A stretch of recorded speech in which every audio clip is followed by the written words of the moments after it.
মোহাম্মদ আব্দুল কাদের শিকদারের একমাত্র কন্যা মুসাম্মদ তসলিমা গ্লিসারিনের সহিত 5 লক্ষ টাকা দেনমোহরে বিবাহ বন্ধনে আবদ্ধ হইলাম। বলো বাবা, কবুল?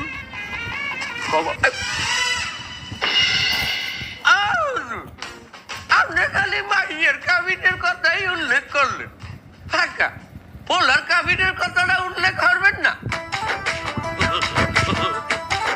আমার পোলারে হেরা কত কাবিন দেবে এটা উল্লেখ করবেন না? আমার বুঝলাম না বিষয়টা, পুরুষের তো কাবিন হয় না। ও কে না কইতে হয় না?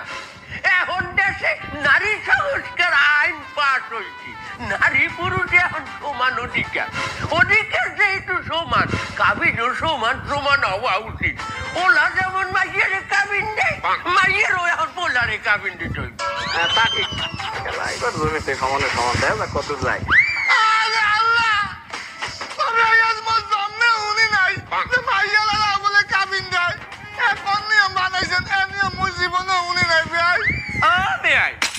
আপনার জন্মে আপনি যা যা না দেখছেন, এই জন্মের নারী মধ্যে এই সব জিনিস দেখতে আসেন না।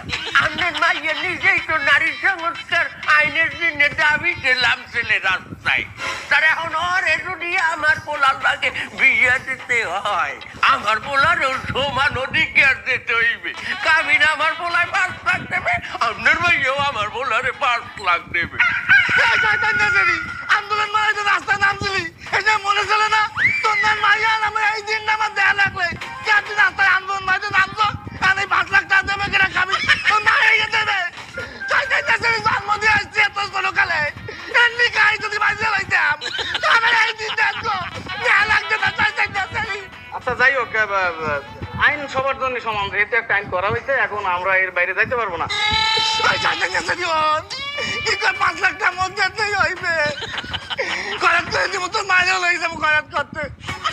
আচ্ছা বলো, যে বরকেও 5 লক্ষ টাকা দেনমোহর ধার্য করিয়া এই বিবাহ সম্পন্ন হইল। তোর বাচ্চা কান দেখ, তুই নে কর, তুই আন বিয়া তোর বাতারে করা লাগবে না। বলো বাবা, কবুল?